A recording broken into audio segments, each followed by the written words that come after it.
streaming. It's not showing viewers again. Hello everyone, I'm not sure if this is live or not. We'll figure that out pretty soon, hopefully. People are saying late. I don't think it's working. Oh, this guy says live. Are we here? Can you guys hear us? Actually on time. Frame rate's weird again. It's not local recording. Is it playing on Twitch?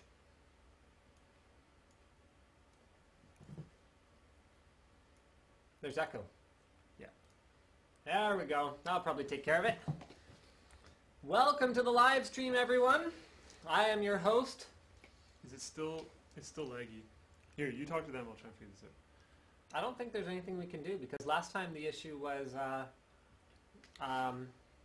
what? 4 viewers. No, Oh, no, there we no, go, there's a lag.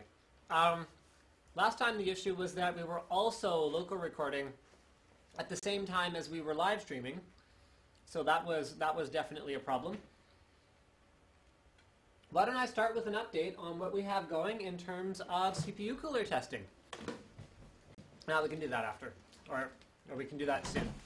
The liquid-cooled Prodigy build is also finally done. Now this is going to surprise you guys. On our standard test bench, we have now tested pretty much every current generation liquid cooler with the exception of the Swiftech H220. So we've done the H100i, the Kraken X60, the H110, the Thermaltake Water 2.0, is there anything else? That covers all the major platforms, right?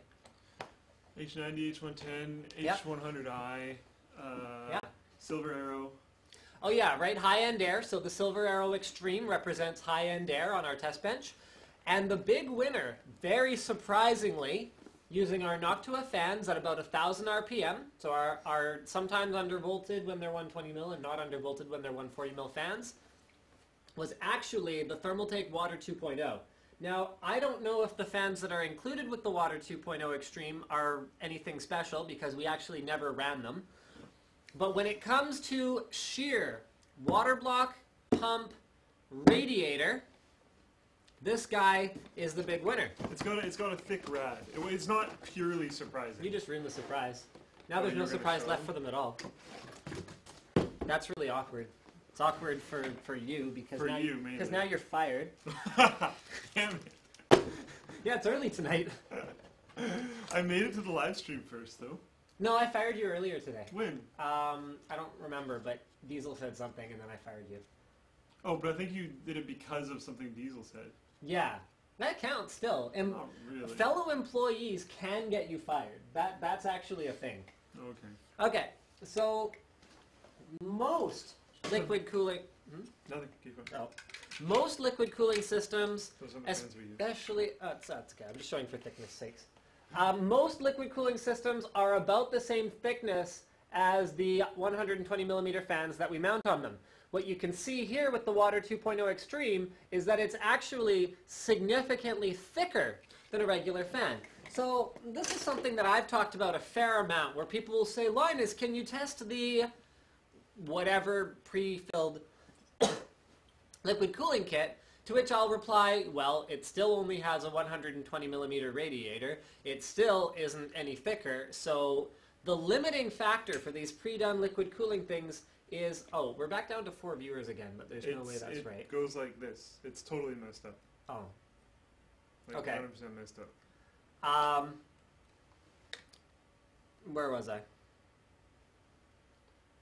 You're saying the differentiating factor. Right. Is the amount of heat that the thing can actually dissipate. Because the CPU block designs, honestly, there's really not that much that you can improve about them without sort of a dramatic increase in the cost of manufacturing. Like, look at what someone like for an Apogee HD. That should give you some, I mean, they charge as much for a block as a lot of these pre-done liquid coolers. Keep going, are... keep going. What? Keep going. They're saying the sound is low. Yeah, no, I can fix that too. You can't fix that from there. No, that you won't have do it it. That maxed won't out? do it. We can put just the other have mic to on. do- No, it's okay. Here. It's not even turned up. How's the feed now, guys? Is the feed clear now? There we go. How's the sound now? I think I fixed the feed. Okay, sound is fine for me. Sound is a smidge low. Sound is low. Sound is fine. Okay, whatever. I just turned it up quite a bit, so...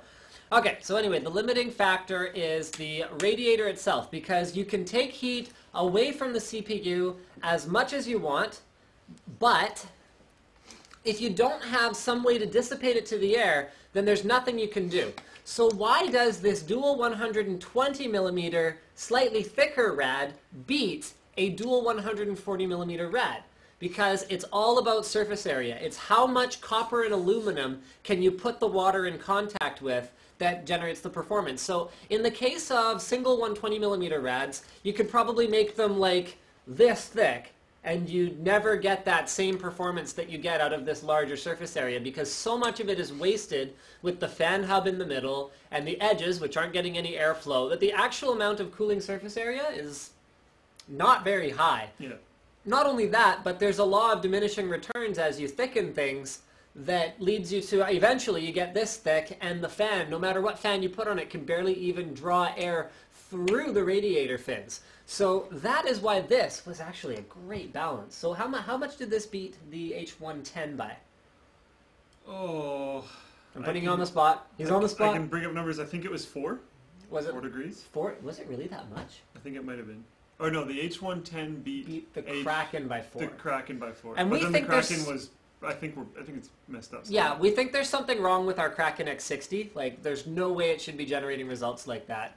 But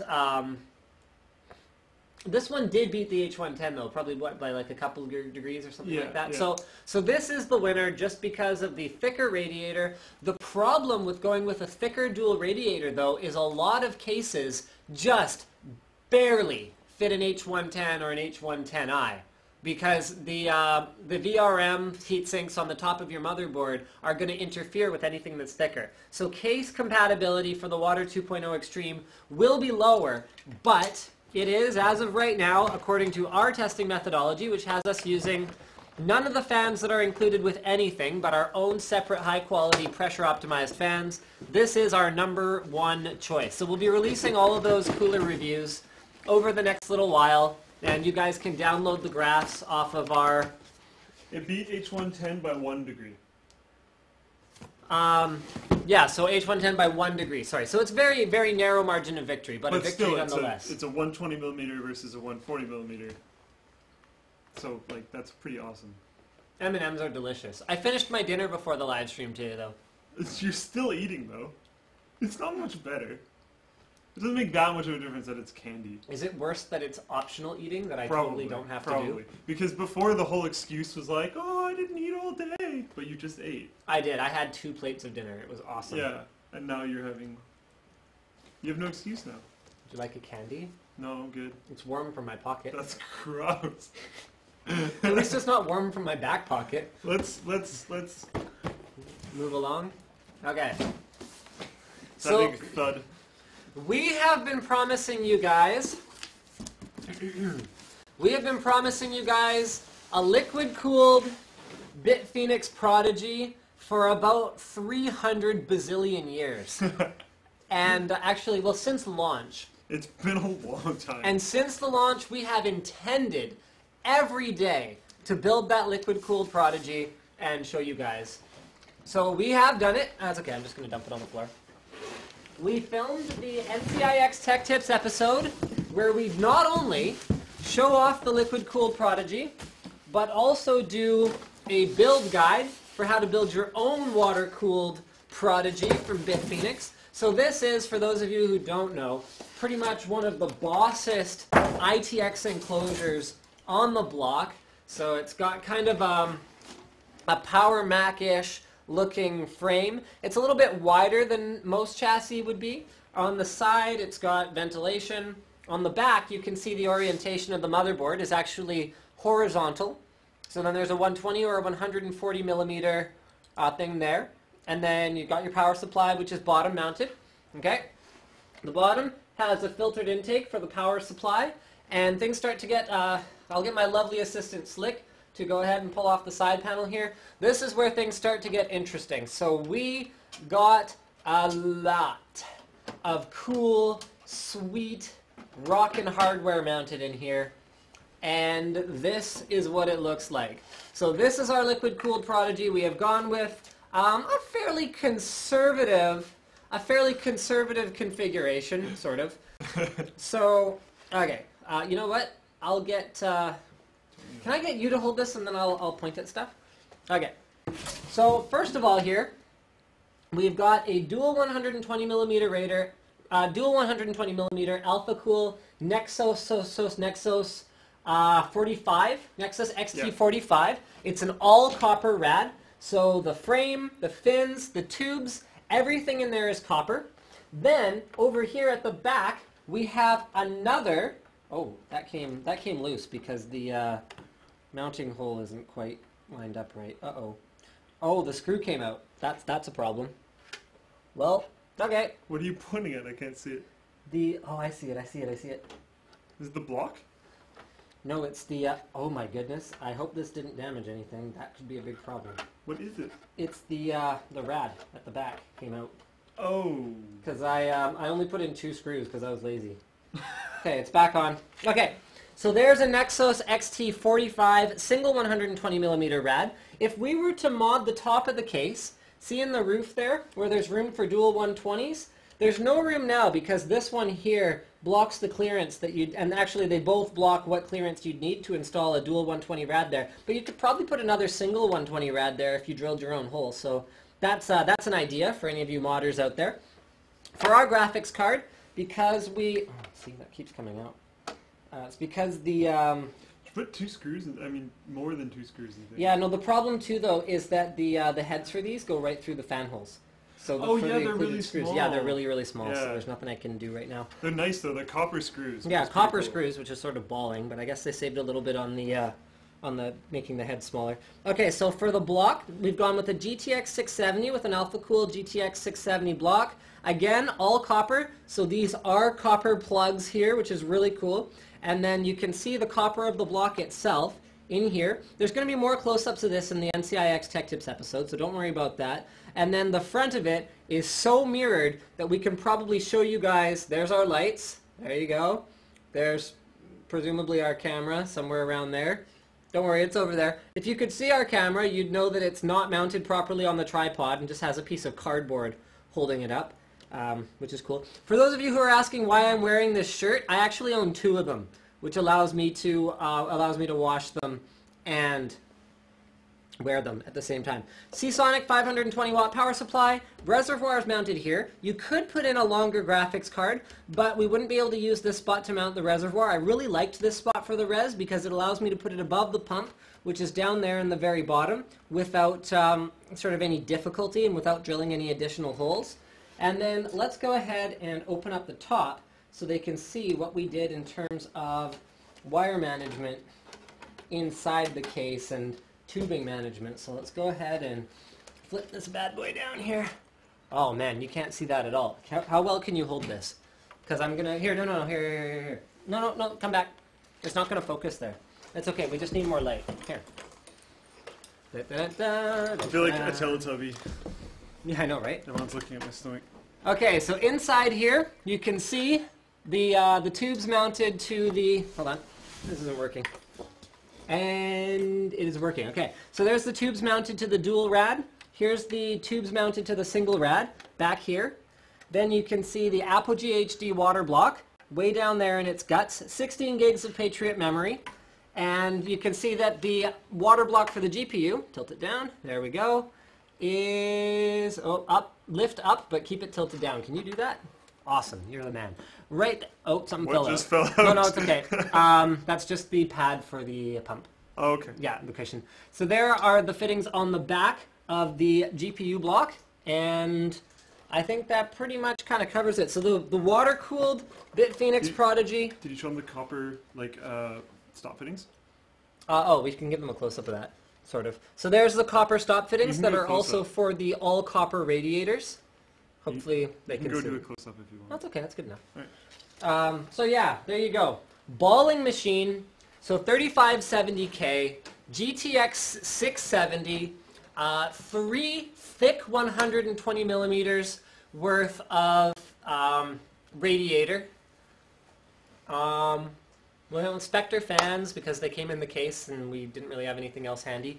I'm going to turn this light off because I think it's wrecking everything. But it's finally done. So you guys can check out our guide on how to build your own. It's not as in-depth as the ultimate water cooling guide that we produced a long time ago. Like, not like, here's how to screw in a fitting. Yeah, yeah. But That was pretty elaborate. Yeah, but it's more like, here's the little things that you'll need to know. You kind of already know how to water cool. Here's how to water cool a Prodigy. Yeah. So everyone should just go and build a Prodigy now. Hey, did we change the name of the Twitch thing? I don't think so. Update. There we go. Yeah. All right, so why don't we do some Twitter Q&A while Slick goes and finds us a topic to talk about. Which Bam, of course that crazy Russian thing right there. Oh, what's meteor over Russia, and it's like freaking huge, and it's paused right before it kind of starts, so you can show people. Okay, well we better do that then. It's pretty crazy. Is this muted? Nope. Mute. There we go. All right, guys. Meteor time. Da, da, da, da, da. So you'll see it coming right there. Oh wow. And then it's like way bigger than you thought. And then it kind of goes and kind of fizzes out a little bit right there. And then you can he comes around the corner. You can see it kind of like exploded a little bit and then fizzed out. Wow. Yeah, like serious business. And apparently there was more than just that one. Huh. I haven't like read into it very much. I just heard about it last night and then decided I'd try and find a video for it that we could show people. Because that's like pretty intense. And this guy just keeps on cruising along. Imagine you were driving down the road and you saw that above. I know, like what the... Like we still have it open in the side window, and the guy just. Yeah, it's like he doesn't even realize like the crazy thing that's going on. He's passing this guy. He's in a hurry to get home to his family and make sure that they didn't get crushed or something, or maybe he just drives like. I heard a rumor that one of them hit a zinc plant, and it just like crushed the whole top of the building and everything. Just really bad. Wow. Like I'm pretty sure there was quite a bit more than just this one. Maybe if we'd looked at the astrological signs more carefully, we'd have seen this coming. I'm gonna go look for more topics. Oh God. Slick's not a believer in astrology. Slick, why don't you believe in astrology? No. For those of you who don't, who are not familiar with astrology, it is the science of the time. Okay, I can't even say that with a straight face. That's not astronomy. Astronomy is a real thing. Yeah. Astrology is the thing where the time that you're born dictates something about your personality, or. I'm a Scorpio, so this means I have to marry this person Yeah. that was born in this month. And that means you're going to make tons of money this month. Yeah, or like, you're a Taurus, so you're impatient or whatever else. And yeah, it's one of those things. It's one of those things that helps me kill some time while I get Twitter going. The New York Times with the Tesla. Yeah, that was crazy. Model S. Can you tell me what you did with the keyboard? No, because I didn't. Oh. Okay, so there was a big thing with the New York Times in the last little bit here, where Tesla sent the New York Times reporter, reviewer, associate. That's okay, I got it. A Tesla vehicle, and he was supposed to create, an article, an unbiased, impartial analysis of the car, and he came back with an article that was very critical of the Tesla vehicle, saying that it wasn't, it lost its charge, and it just, didn't charge properly, and just generally very, very negative about it. And this was after, one of those guys in the UK, Top Gear, did a review on it as well, and Tesla had already found some kind of sketchy stuff with theirs. Like, they said it ran out of power. It's a fully electric vehicle, and they have a shot of it running out of power, and then they overlay the sound of a dying motor. But it's on a fully electric car, so if it runs out of power, it doesn't chug down like a motor. Yeah. So people were like, "What?" And then Top Gear eventually, after they were in court about it and all this kind of stuff, and then Top Gear eventually was like, "Yeah, okay, whatever. We kind of fibbed that shot." We made it up. So after that, now New York Times pulls this, and Tesla was worried about any other problematic stuff, so they put a black box in the car. And they were like, yeah, you just kind of drove around a parking lot a whole bunch, and you had like the temperature in the cabin was like 75 degrees at all points in time. And he claimed that he was cruise controlled at 52 miles or at 52 kilometers an hour. I don't remember what it was. Probably miles. New Probably York miles. Times. Yeah, okay. But he was actually at like 75, and like he just like kind of made up a whole bunch of stuff and did a whole bunch of weird practices, like not clocking distance in certain areas, and it's just really really sketchy. And so basically their editorial integrity is under fire big time here, because why would you give a negative review to such an exciting, innovative technology if you're not on the take? Getting the money. Yeah, like what's the point? How do you benefit from this? So that's not a legitimate review at that point. Yeah, that's sort of a big deal right now. So the only logical conclusion that we can come to is that you should get all of your news directly from us, because we are not taking any money from like a oil company or automotive company to bring you biased reviews of graphics cards. And like the one thing is, there's one thing to be said for like a sponsored spot, and then there's another thing to be said when you get paid off to be against something. Yes. Like that's. And we have no problem ridiculous. with a sponsored spot. Sponsored spot is good, especially if a sponsored spot is something that you already like anyway. I would have no problem here. I will list companies that I would have no problem, and I hope none of you can really disagree with this. I'd have no problem taking a sponsored spot from Intel, AMD, Nvidia, Asus, Corsair, companies that know their stuff. Kingston. There's a bunch more. Yeah, but like there's lots more. Antec, they build good stuff. I mean, their power supplies. Do you remember the soldering job on that new power supply you saw? I was like, it's kind of beautiful. What? You could frame that. Yeah. You could frame that. You could call that art, and no one would know the difference because it was beautiful. So there's companies that I would have no problem taking a sponsored spot from. But if we were to take a sponsored spot from Intel on an AMD CPU review, that wouldn't really work. Give it a negative review, and then, yeah, you guys probably shouldn't watch our videos anymore. Just saying.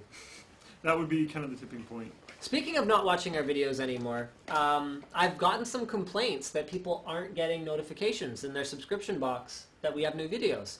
I've actually gotten a couple, and I've noticed viewership has gone down in the last few days, so I don't know if YouTube's bugged out, but one guy said that the solution for him was to unsubscribe and resubscribe at right at the same time, and that took care of it, and now he's getting us showing up in his sub box. So just kind of throwing that out there. If you guys wanted to get our videos and you're not getting them, then that might be a way to take care of that. Wait.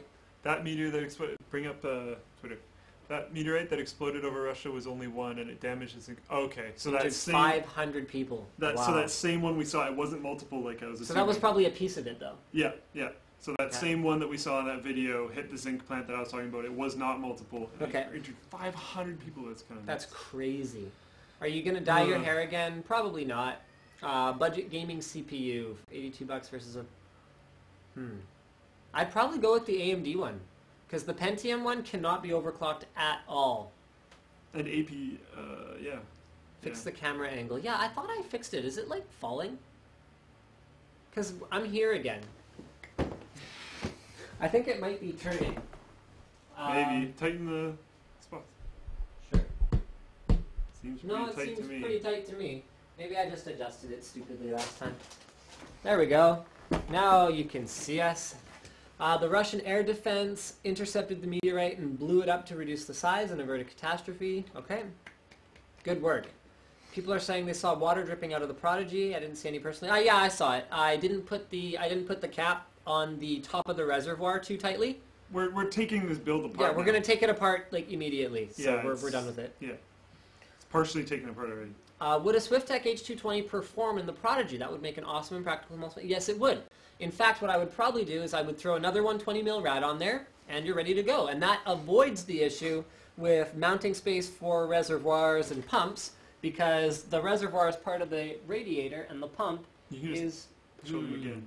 Well, one thing that would be kind of tough with the SwiftTech unit, actually, is you'd have to mount it... You know what? I don't want to guarantee that because the H220 has a longer tank at the bottom to be a res as well, and I'm not 100% sure if there's clearance for that. So if you didn't put a fan in the back here, you could probably fit it there. Maybe. Facing the other way. Maybe in the top, yeah. Yeah, yeah. Are Samsung 840 Pro SSDs better than Intel's 520s? Yes. 520s are getting a little bit older. Yeah, it's a little dated. It's a SandForce drive, so what is there to really say about it? Static constantly. I use onboard sound. Is that why? Very possibly, yes. Onboard sound should just go away. Yeah.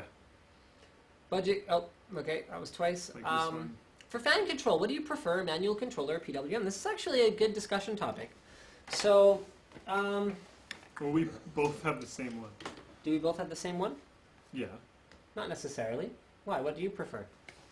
No, I said we both have the same one. One of what?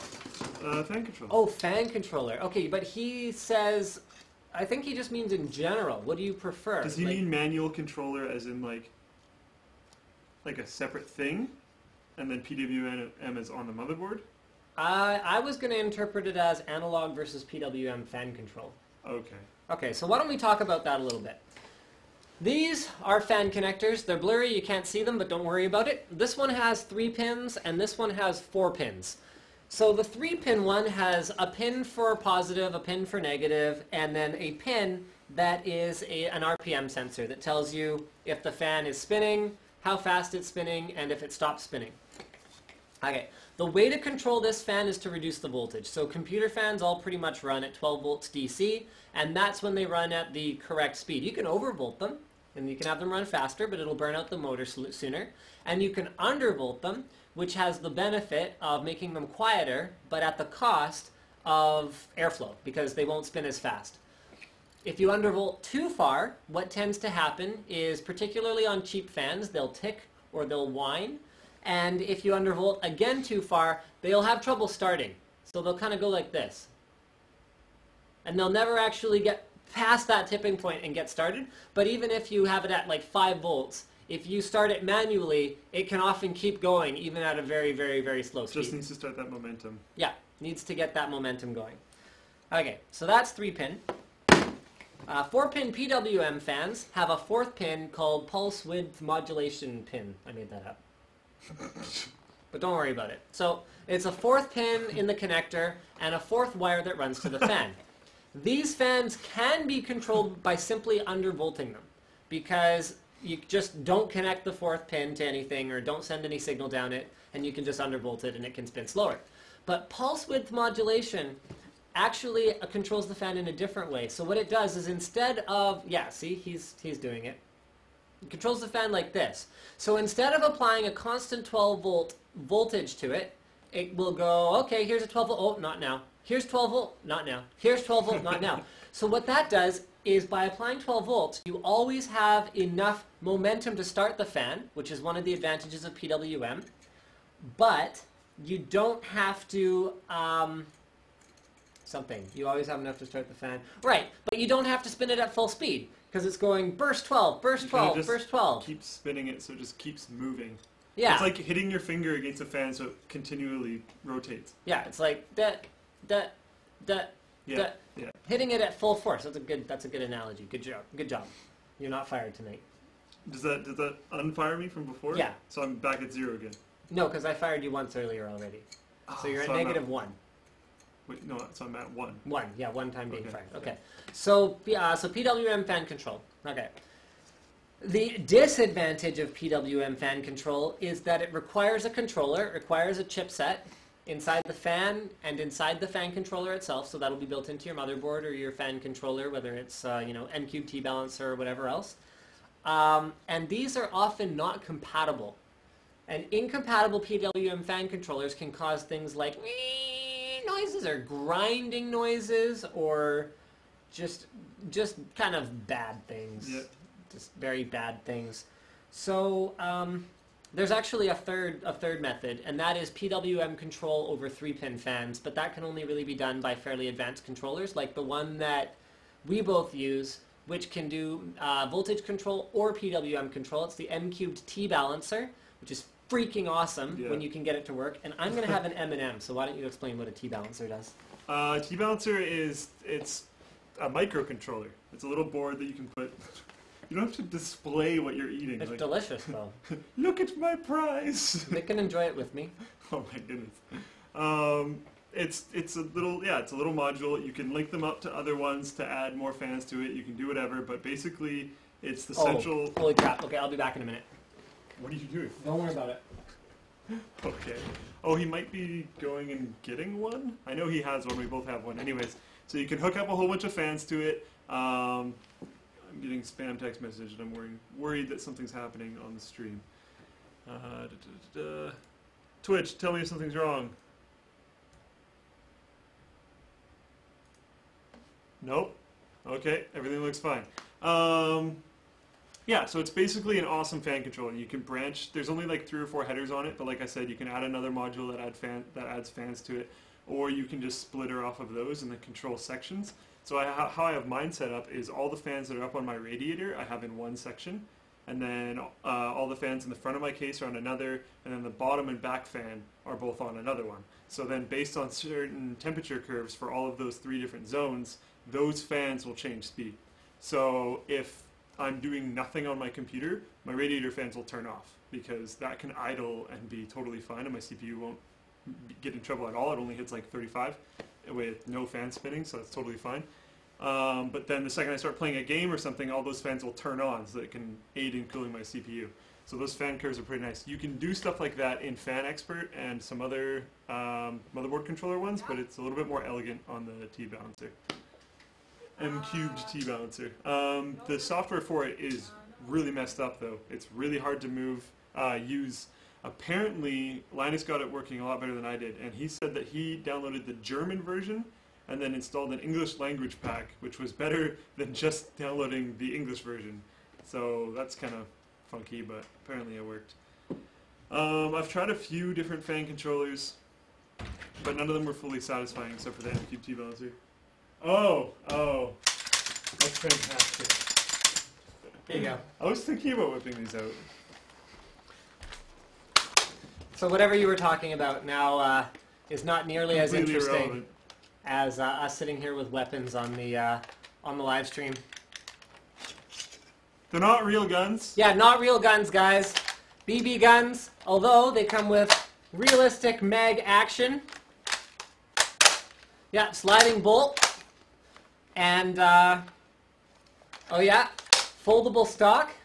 Adjustable sights. Adjustable sights. Dude, did it really? Yeah, you have to turn the screws, but yeah, they're fully adjustable sights. Oh, I had no idea. That's kind of awesome. 40 round mag, CO2 powered, and pretty reasonable replicas. So yeah, we're pretty excited about sort of. There was someone asking on the stream about the secret project that we've done some teasers of on Twitter, and we can't really show it to you yet, unfortunately. But I can tell you that it will be out soon. That's probably really loud. Oh yeah, that is probably loud. Okay, I won't play with the gun. I can tell you that it will be out soon. And for those of you complaining about the choppy video, there's nothing we can do about it because it is probably the AverMedia card. It looks fine on our end, actually. No, it does. Okay, that's true.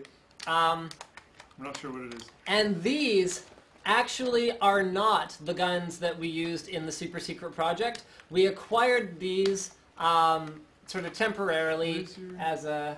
I put it in the attic again. Okay. Yeah, we acquired these as a means of filming something similar to the super secret project, but hopefully with like replicas instead of a paintball marker, which is not that realistic looking. So there you have it. These are our new toys that we're doing something with, but I can't tell you guys necessarily what's coming. But I will say that it involves Diesel's talents in After Effects. So, yeah, stay tuned, guys. Stay tuned. If you're not already subscribed to the Tech Quickie channel, make sure that you are subscribed to the Tech Quickie channel because that is where all of this stuff will be going. Not on the Linus Tech Tips channel. We're not posting the epic one on the Linus Tech Tips channel? No, that's going to go on Tech Quickie. Okay. Yeah. It's pretty epic, though. It's pretty epic. I'm going to be tweeting that out like nuts. It's actually really cool. Yeah. Like, hands down, the coolest thing we've done. Yeah, by far, it's the best video we've ever made. Oh, yeah. Yeah. Like, the Intel walkthrough was pretty cool. That's true.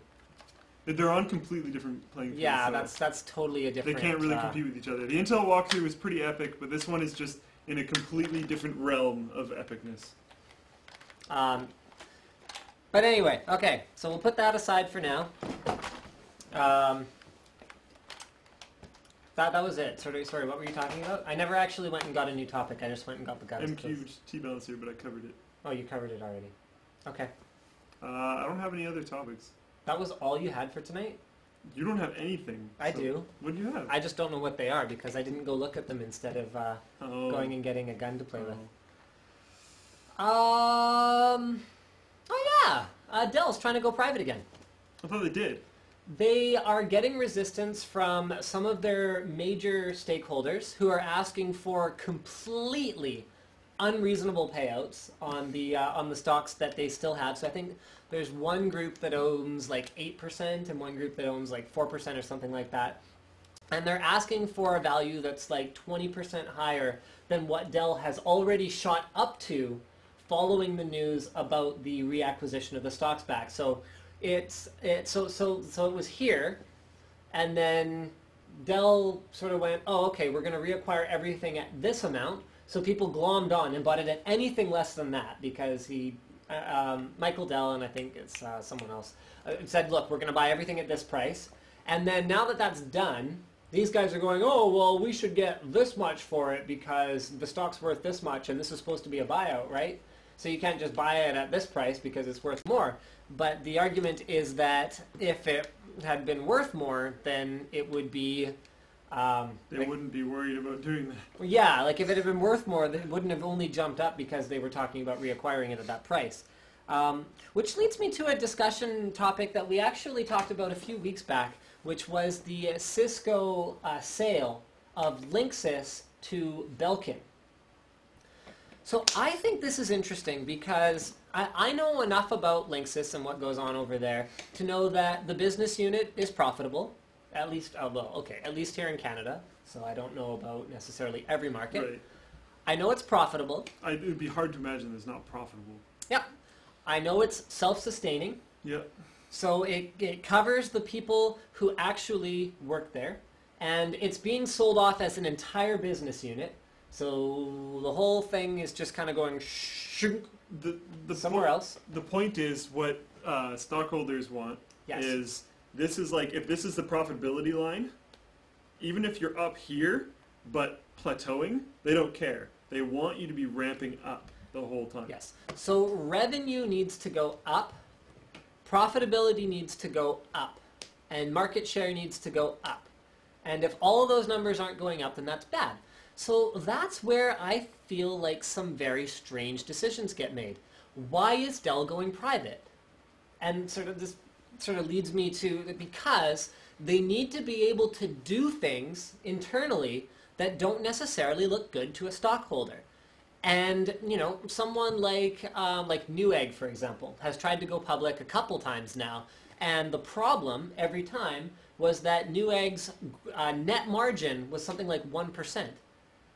Now, 1% is not a lot of money from a stockholder's perspective. Would you invest in a company that's making 1%? Not really, because as a stockholder, that's not profitable for you. Right. How are you gonna make money by investing in this company? Whereas if you are the owner of Newegg and you're making 1% on probably somewhere in the neighborhood of $2 billion to $2.5 billion yearly. What do you care? Yeah, 1% of that. No problem. Because that's the leftover after they pay everyone and after everything's done. So that's gains. So like as a private company, their model works. But as a public company, they look like total, like, oh, why? I'd rather invest in Intel, where their profit margin is 40%. Or whatever else, or Apple, where their profit margin is, what was it, like 70% or something ridiculous like that? 99.9%. Yeah, over 9,000%. They summon money whenever they sell something. Right. So why does Dell want to go private? Because in order to be competitive in the PC space, I mean, a lot of the viewers out there might think that a company like NCIX or Newegg or EVGA or whoever else makes like a ton of money. It's like, well, if they're charging me $500 for a graphics card, they're probably keeping $200 for themselves or $100. No, they're not. First of all, R&D is insanely expensive. Well, okay, hold on. I'm talking retailers right now, though. Okay, yeah. NVIDIA does okay. You said EVGA. Yeah, but EVGA... Oh, that's true. EVGA does have R&D. That's true. Because they do release custom cards, things like Twin and their custom coolers. R&D goes into a cooler. Like, no doubt about that. Okay, fine. You win. Customers... Does that unfire me again? Am I at 0 now? No, because you embarrassed me by proving me wrong. So actually, you're fired again. What?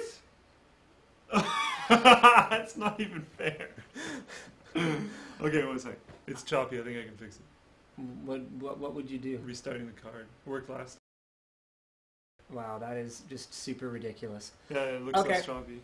So anyway, EVGA is an example of someone who actually... Right, so they're even more under the gun. There's customer support. There is just like stupid little things that you might not even think about. Like designing a box. Like you have to have graphic designers. You have to have people to admin your stupid like community forum. Like there's everything costs money. And like they do giveaways and stuff in their community forum, and they have a lot of community contests, and like they give out money to people who win build of the month, and they have their I can't even remember what it's called, but it's like their EVGA mod team, and like they have like their community embraced as well. Like, so this whole thing is not sustainable if you're a public company because there's no way you'd survive on IT industry margins. So Dell, right, is trying to get back to being competitive. They're trying to get lean again. They're trying to get to the point where, you know, the entire executive team can't be fired by a bunch of shareholders if they, you know, make 1% or lose 2% for a quarter in order to, you know, bring something really cool and innovative to the market that they couldn't do if they weren't able to just kind of throw money at it for a little bit and like make things happen, just get things going. Which will ultimately give them better market placement, people will care more, people will buy more products, but it's not immediately, so people don't care. And shareholders, a lot of the time, can be very short-sighted. Yeah. Like, you know, they talk about, you know, well, I'm buying long or short or whatever else like that. So anyone who's in it for short-term gain has zero interest in Dell's survival 10 years from now. What do they care? They won't even be invested in them anymore. That's right. So if Dell needs to make a decision like, we're going to lose money for 2 years to get ourselves competitive again, they could never do it as a public company. So which leads me back to Cisco's decision to let go of Linksys. Why would you get rid of a profitable, self-contained business unit that has really no end in sight in terms of, like, what, we're going to stop needing routers? I don't think so. If anything, you know, high-end routers are going to become a bigger issue. I mean, when everyone can get Google Fiber to their door, yeah, I'm going to want a high-end router. You're not going to want that stock thing. No, you're not. It's not going to happen. Not going to happen, and good, because good riddance to that thing. Yeah, I agree. I mean, Linksys' high-end AC router, I think, can push something like 800 megabit through the WAN port. Like, it can actually route at that speed, and I'm just like, oh, yeah, no, that's the kind of consumer routers we need. But because Cisco's a public company, and Cisco is accustomed to the kinds of margins that exist on enterprise-grade networking gear, which is basically like a one-time cost. You do the R&D, there's a software component that is a huge part of what that costs them. But the actual hardware, I mean, if you take apart a $5,000 or a $15,000 or a $50,000 switch, I can pretty much guarantee you, okay, maybe the $50,000 one, but something like a $15,000 switch, I can pretty much guarantee you're not going to find anything more complex in there than an Intel Core i3. No way.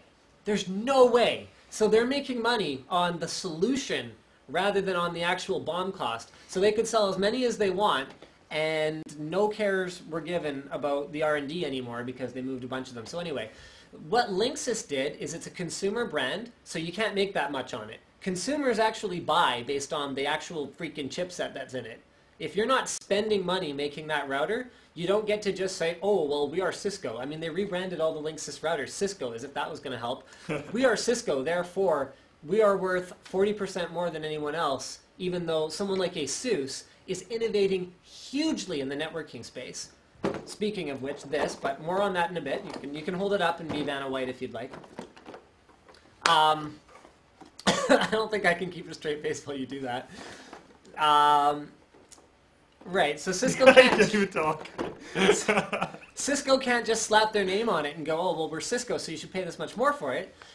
So maybe they can only make 15% on each router.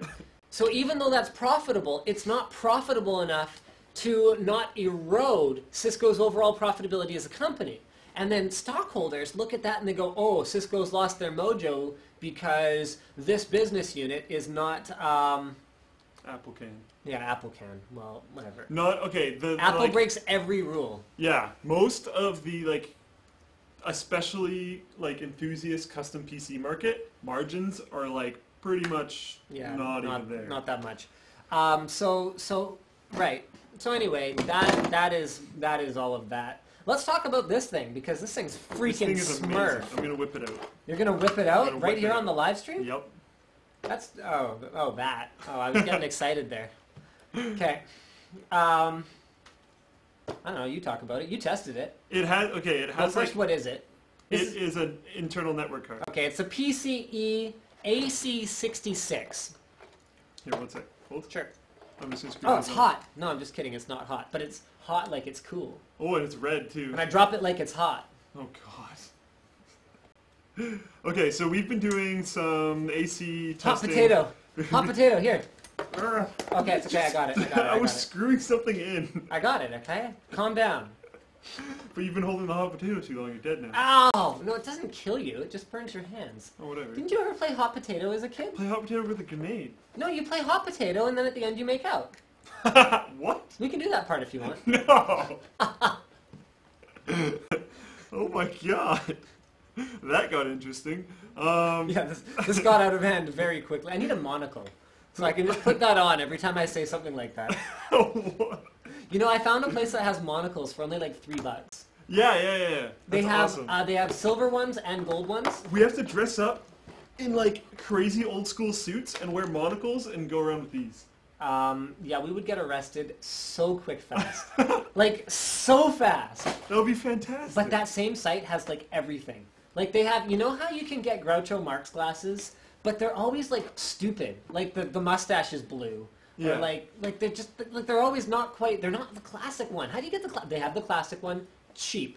They have battle ready swords for like $60-$70 that are actually capable of being like smashed against each other. Yeah. So battle ready means you can hit them against each other and they're not just gonna fall apart. Yeah. Which oh man, guys, never clash swords that are not actually like tempered and folded and whatever the good things that they do to swords are. Because if those things break, even if they're not that sharp, shards of metal like explode and it's bad. Not good. Yeah, like really not bad. Really bad, not good. Why don't you just talk about this card? Okay, so as you can see from the just absolute beast antenna array that comes along with it, with 3 individual leads that go into the back of the card like that, it's pretty heavy duty. I personally haven't really seen any internal cards that can really... I mean, this thing has a heatsink on it. Like Look at it. a beast heatsink. Yeah. It looks like, I mean, this looks like a graphics card from not that many generations ago. That looks like a graphics card, like 610. Like a low-end one, yeah. Like, pretty much. Like, I mean, it's smaller than a graphics card. Yeah, but like you're getting close. This thing's nuts. Yeah. So I've been doing testing over the last little while, and we've released one video.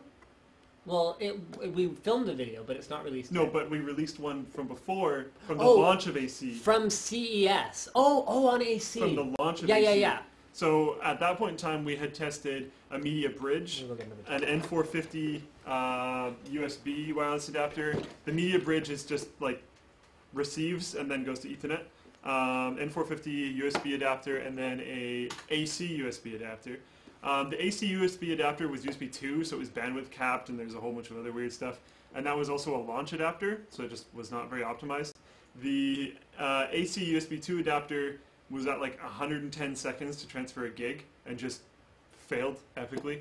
The N450 USB adapter hit around 95 seconds, which is not that surprising. It's about where it should hit.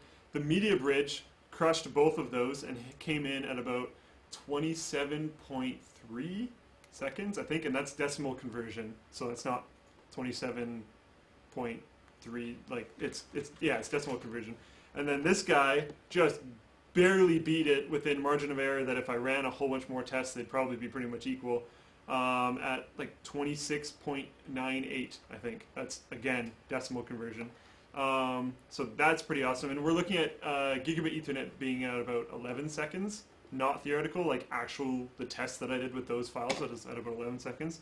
So when you've got wireless transferring a gig at 26 seconds, 27 seconds, that's pretty freaking awesome. And like, installation was fine. It's just PCIe 1X, PCIe 1X, and then there's no driver problems or anything like that, so it's really good to see. It's just absolutely beast. That's the thing I like about it. Like a lot of wireless cards you put in your computer, I'm always just like, oh, everything in my computer looks absolutely boss. And I have this like random stupid PCB that just looks dumb. And then this one's all red and has a huge heatsink and has like serious business antenna array. I don't know. It's very cool. Makes you feel like you actually bought something that was worth $100. Yeah. Instead of a lot of the wireless adapters that are just like, oh, this is kind of garbage. Speaking of garbage, Apple is talking about nothing to do with garbage, actually. So the rumor on the street is that Apple is looking into building a smartwatch. So what would be your take on this? Basically, the idea would be that potentially using like curved glass, such as is available from Corningware. Corning. I don't think they call it Corningware when it's just the glass. So Corning. So some kind of, processor that hopefully won't get that warm if you're going to wear it on your wrist all the time. So it would have the functionality of something like an iPod, but it would be a watch. Natural flesh heatsink. Microsoft apparently tried something like this back in 2003, and I say apparently because I never heard about it at the time. Just like Microsoft's tablet. Just like Microsoft, pushed tablet, and then the market just wasn't ready. So here's the question: is the market ready for a smartwatch? I don't think so. And I'd love to take Twitter contributions on this, guys. So tweet: is the market ready for a smartwatch? How does that fit into your daily routine? Now, there's two different angles that I'm going to come at this from. Okay. One angle is I don't think so. The other one is definitely. Okay. The I don't think so angle. That is a angle, very unique position. No, I know. The I don't think so angle. I definitely think so not. The I don't think so angle is everyone is going for bigger, faster, more powerful phones. So the second you go to a smartwatch, that thing's useless and no one wants it. But then at the same time, if you have a Note 2 and you want to do something really quickly, you could just go to your watch instead of pulling out this massive thing that's probably way too big for you. So maybe it could streamline the really, really quick tasks that people want to do on their phone who have things like Note 2s and other massive phones. And maybe people will find a use case in that. But then if it's super expensive and people would need to basically replace one or the other, I don't think it's going to succeed.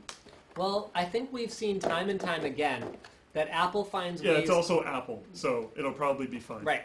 So, I mean, when the iPad was released, most of the mocking that was done of the iPad was, it's like a big phone.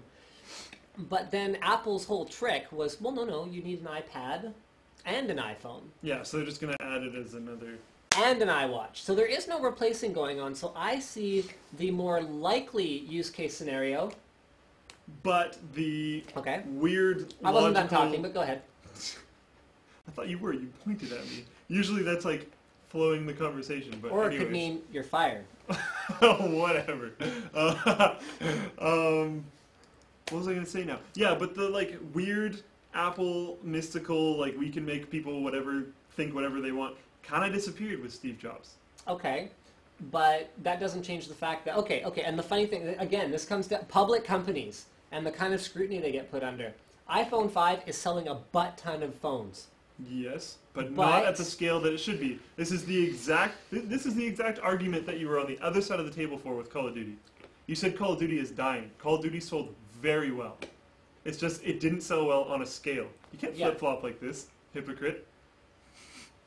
I also just don't really much care for Call of Duty. Don't.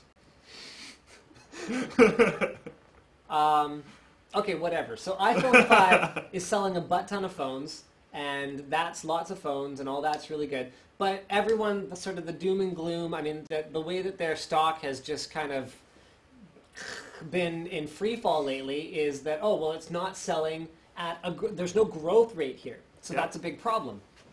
So, right. So even if the iWatch is not a success by Apple standards, maybe it's not the next magical device like an iPad, do they still sell a buttload of units? Probably. I think so. Yeah. If it's released by Apple, I'm sure it'll sell quite a few. Okay, quite a so few units. I know you wouldn't buy an Apple product because you're some kind of a hippie. No, but... if they release something that's good, I will. Wow. If I bought a tablet, I would probably buy an iPad. Are we going to end up in this argument again? Probably. Because the iPhone 4 is a good phone. Okay, mine's better. Yours was released like 2 years later. Nexus S was better. I don't know about that. You never used it. That's true, but it was ugly. So, it was good looking. Okay. Never mind. Okay, so the phone. Let's say, or the watch, rather. The watch. Okay, so let's say the watch is an Android watch.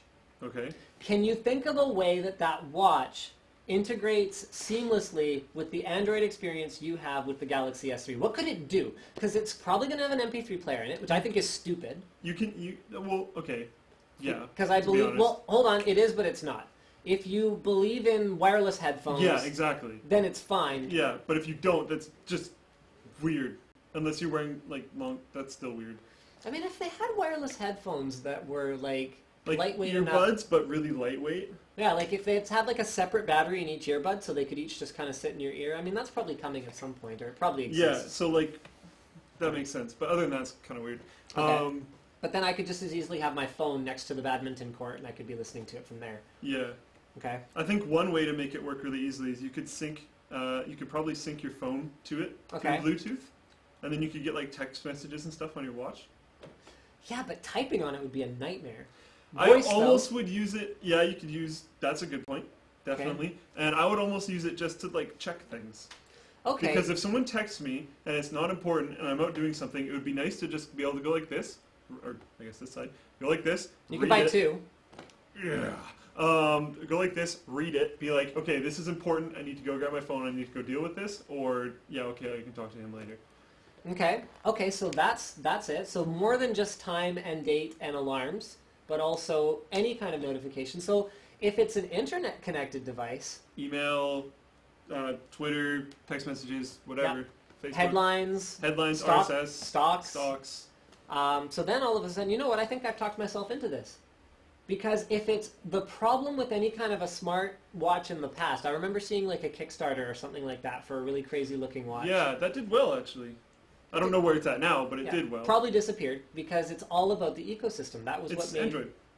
Is it Android? Pretty sure. How well does it integrate with everything? I haven't followed it. They might not even actually be manufactured yet. Remember, Kickstarter can take a while. That was a long time ago. Anyway, so as long as it's integrated well with an ecosystem that works, I could probably get used to that idea. I think you'd have a hard time convincing a lot of people to wear a watch again. And I think one of the things that, like, you and me are pushing a lot of, like, cool but pretty heavy-duty tech into the watch. It's going to be interesting seeing them releasing something that powerful that doesn't burn your wrist off. But I think we're pretty much there at this point. Or at least getting close. I mean, if they were using a 22-nanometer process node to manufacture something as powerful as an iPhone 3S, even. Seriously, that would be one small, power-sipping chip that is capable of pretty much anything you'd need to do with it. No, it's interesting. It would be cool to get our hands on one. Would you buy one? Personally, probably no. How much would you pay for one? Like, if it was $2, you'd buy one, right? Yeah. Okay. If it was $20, would you buy one? Depends on... Really, $20? Yeah. Wow, you're so cheap. Yeah. If it was $20, you wouldn't buy an Android-powered watch. I could invest... Oh, okay, this is... that's a little bit biased, but anyways. Bear in mind, it's made by Apple, so it'll be, like, gorgeous. So $20 will be just fine. Right. Okay. Like it's probably the piece of glass on it. Depends. Is probably Like if worth it comes out $20. and it's like, oh, it can get different clock apps and it can play music, then I'm gonna be like, no, I don't care. Okay. Because I like my Tokyo Flash Japan. What if it does all of the things that we've discussed already? Then yeah. Then you're down. How much? I don't know, but a fair amount. $100? That's pretty boss. Probably. 200? That's pushing it. That's pushing it. Okay. Because I'm not that interested in this particular product, but if it was at a $200 price point, I think that would sell like crazy. Okay. So the thing about watches, though, is margin expectations for the category would be extremely high. I mean, if you're someone like Seiko or Swiss, how terrified are you right now? I think you're scrambling your butt off trying to get a manufacturing partnership with some Android developer because you know Android's probably going to fight back and try and release their own, and you're probably just going, oh God, make us be the next Samsung. Because, I mean, watch guys have been able to figure out for a long time Sorry, keep going. how to charge way too much for things. Like Yeah. But at the same time, I think the classic kind of large, old school, like, because people will go and buy less technically advanced watches to get the intricate, really, really nice, really, really finely done watches because it's a prestige thing. Okay, and times change. There was That's also true. a time when a cell phone was a status symbol because it was, and you wanted it to be big and you wanted to show it off and you wanted to talk on it. Whereas then the trend was, let's make them as small as we freaking possibly can. Then that reversed and now they're getting bigger. I mean, the technology thing has taken over analog stuff. Yep. In almost every category you look at. So what does that mean for a traditional business like watches, where I think and Apple's so good at product placement. That's true. They can make it an iconic fashion statement. Movies, whatever, they'll put it out there. So no matter how much money Rolex has to spend on product placement for Rolexes, which is, I pretty much guarantee you, anyone here who owns a Rolex, a huge chunk of the money you paid them was not for the Rolex. It was so that they could pay actors to wear them. But anyway, go ahead. And like placement and having stores in Las Vegas and like all that kind of stuff. Yes. I think the big thing is because watches are still a huge fashion statement. Yes. Out of all the people that you know that wear watches, most of them are probably wearing it because it looks very nice. Okay. So that might apply to the 40 and 30-somethings. That's more what I mean. But what about 20 years? So let's say Apple releases a watch within this calendar year. Okay. What about in the year 2033, when an entire generation of people has now grown up with the concept that a watch should tell you your text messages and you should be able to just kind of yell at it that the restaurant you're in isn't very good and it'll post a 1-star review on your Urban Spoon. Like, that's interesting, very interesting, because there's constantly stuff online. Oh, my 3-year-old daughter was with me in the dentist's office and had no idea what this magazine was, and was trying to scroll down the page and stuff, and I'm just like, no idea. I told you that story. Yeah, right? Yeah. Just like that blows my freaking mind. So you probably have a point there. So the watch business could just be dead in 20, and then 30 at the years. same time, they might be able to kind of maintain because niche. Yeah, well, by adapting is my kind of thing. Because I think Apple is going to go out, manufacture their own, do everything on their own like they always do. Mm-hmm. Google is going to go, okay, we're building an Android platform for watches. Of course, this is all speculation. We're building an Android platform for watches. Yeah, we have no idea if any of this is true. Not a clue. We're building an Android platform for watches. We need manufacturing partners. Right. People are going to step up. People are going to adapt their game. They're going to come out. We can make this awesome looking watch. You guys load the software on it. We're good to go. Or they're going to be Kodak, and they're going to say, no, it's a fad. And they're going to be Kodak. That's true. Or they'll be Kodak. Or Polaroid. Or they'll be Xerox, giving away mouse and UI. Yeah. So that's our little talk about the potential. Yeah. Thompson in the Twitch chat says Apple will patent the wrist strap. Apple will somehow patent the word watch. Yeah. And the hands that move around it or something. No, we invented this. Yeah, I have no idea what you're talking about. That's blasphemy. We invented this. I thought that was pretty cool. Next up we have yes. So I'm just going to say that I can't say much about it, but there is in the mail right now, Saturday delivery, a product that Slick and I are both extremely excited to get our hands on. I'm going to work on the weekend and be happy about it. Yes, you are. And I'm not just saying that. And this is not a hint. This has nothing to do with what might be in the mail. People aren't even posting it in the chat. They're still talking about watches. The color of this M&M has absolutely nothing to do with the... Oh yeah, you can have an M&M if you want. Nope. What? I have to steal it from You have to steal it? Yeah. You can't... Here. No, it's Nope, okay. no. Now you have it. No, No, it's you're okay. holding it. I don't want it. You touched it. It's gross. So we have heard some things. There's rumors all over the place. There we go. Holy crap. I think the stream is really far behind. I don't know if you guys saw the rumor. Did you see that there was a posting? I think it was Amazon or Newegg or some retailer posted a... Oh, yeah. Yes. Posted a product listing for the Titan card, which is based on the same GPU as NVIDIA's Tesla card, so those are compute-level cards. This isn't necessarily what we're talking about that's in the mail. No. This is an entirely different conversation. What's in the mail? I don't know. What's mail? Is that like old goods? technology. Okay. Yeah, cool. MALE. Yeah. So there was for Titan, which is what a lot of people in the Twitch chat are talking about. I have no idea why, but for Titan, there was a mistaken listing, an early listing on one of the retailers that had it for $1,500. Did you see that? Yes. You saw that, right? $1,500. Had it with 6 gigs of RAM. Yep. Some ludicrous clock speed.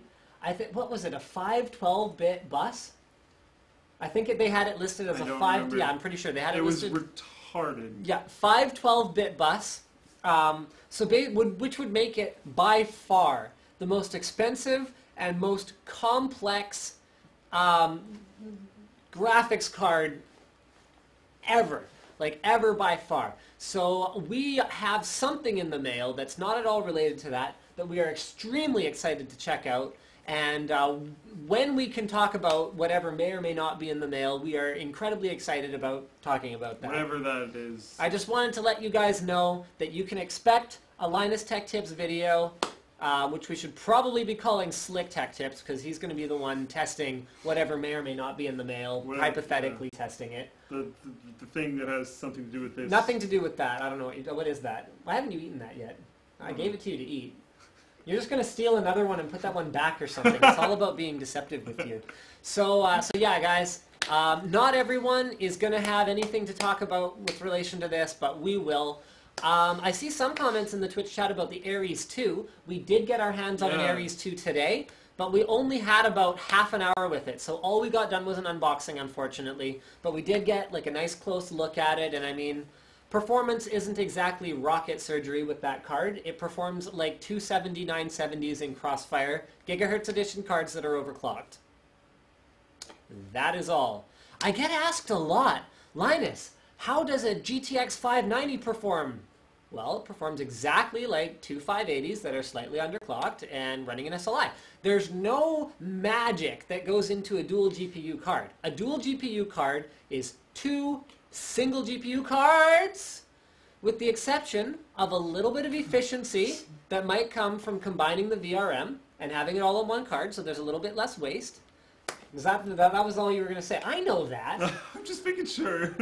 But in terms of the actual connectivity, some people have speculated to me that there's voodoo magic that goes on because the GPUs are closer together and can communicate better. No, they can't. No, they're not. They're just as far apart, pretty much. And the way that they communicate on that PCB together is via an SLI bridge or a Crossfire bridge. Yeah. That's all it is. Instead of a physical bridge that's separate, it's traces in the form of a bridge. They didn't redesign the GPU to build a dual GPU card. I'm going to let that sink in for a minute. All right. Getting the manufacturing down and the R&D to make sure that it works and all that kind of stuff is a little bit it's magical, already enough. But like it doesn't just magically do better. Yeah. Honestly, I prefer multiple.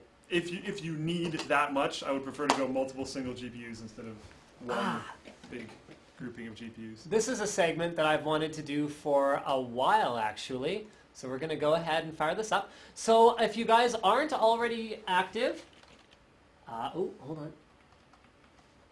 If you guys aren't already active on the Linus Tech Tips forum, this is a new segment that I'm going to be pulling from the live stream, from the Linus Tech Tips forum, and it is going to be called Featured Work Log of the Week. So there is a section of the forum that is all about sort of builds that people are working on, and this one just stood out to me like crazy. So this is by the forum member Doug, and hopefully there's a way to zoom this in some more because Doug's rig deserves to be shown off in more glory than I am able to give it right now with this feeble, pathetic... Right click. Oh, No, no, not Open not image in any new of that. tab. Open image in new tab. Open image in new tab? Open image in new There we go. tab. No. Oh, fail. Never mind. Open image in new tab.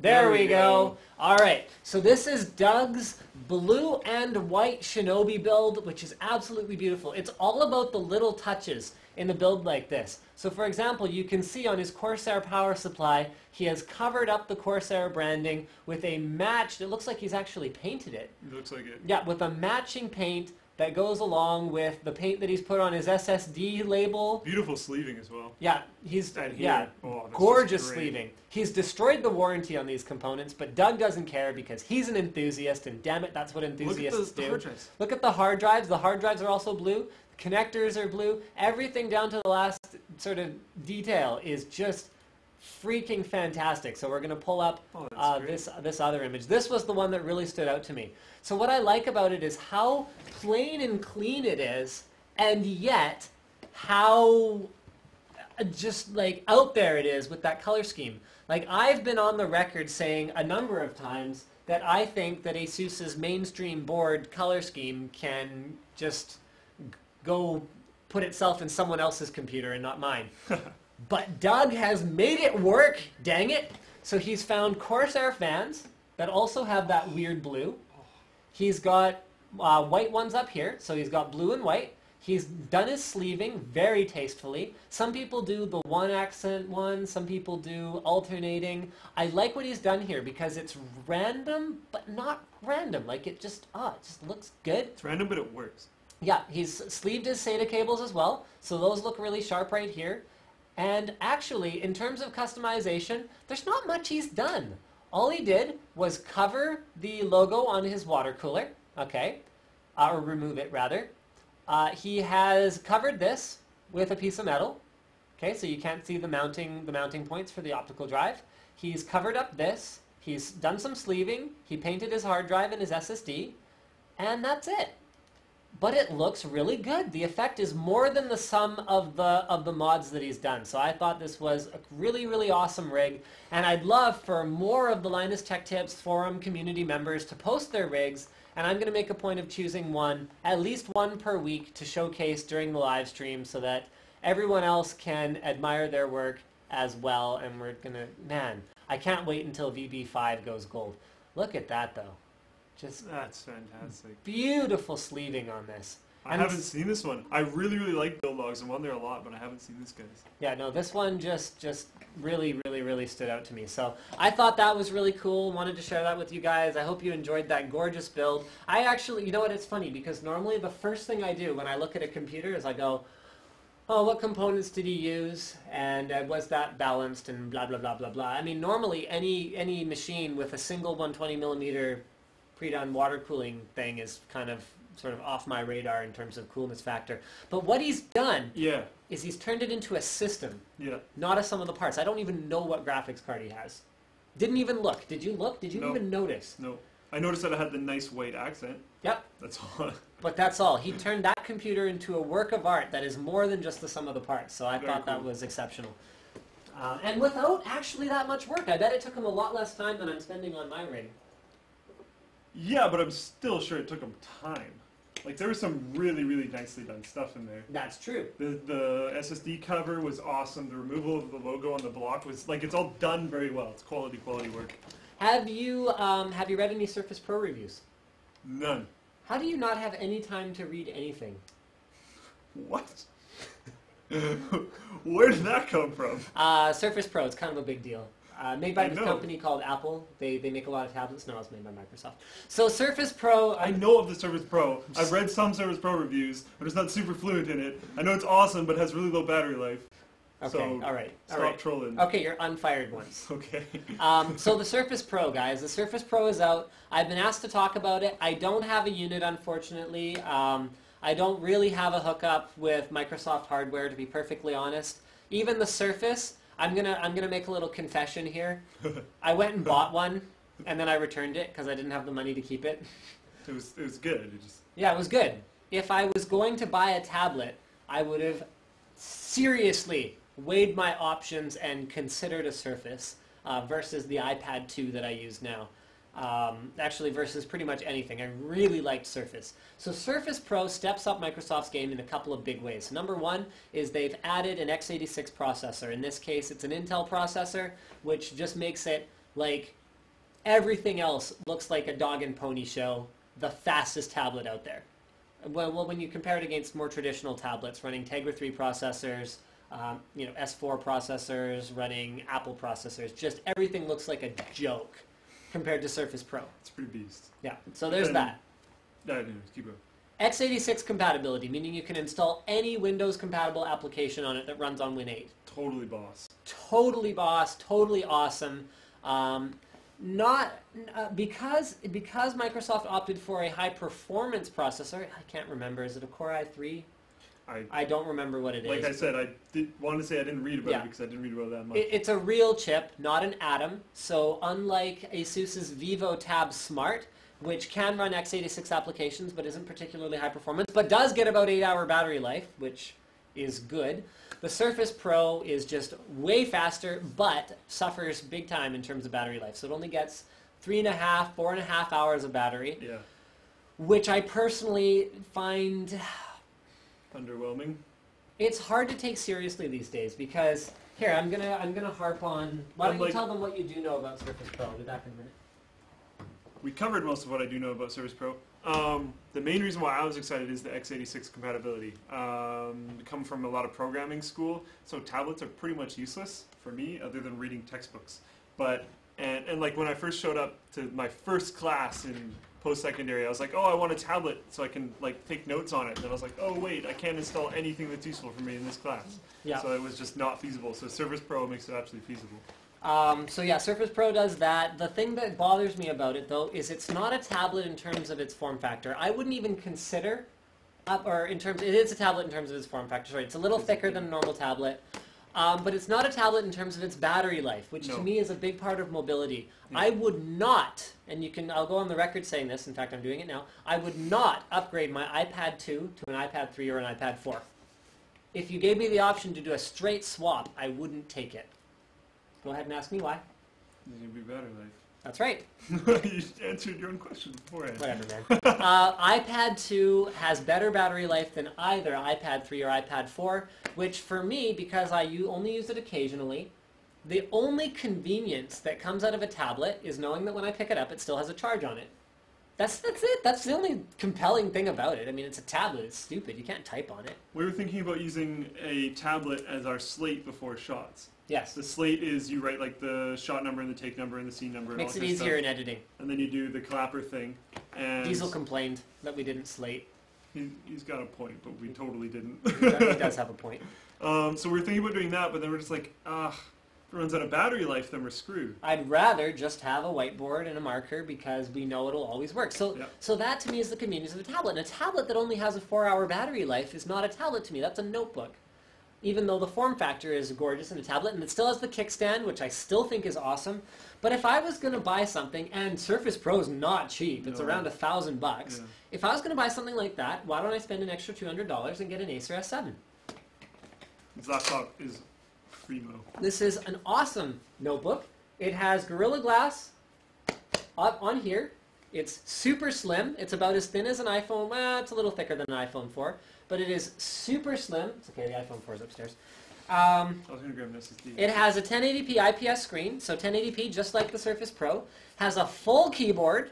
It is light enough that I can hold it with one finger like this.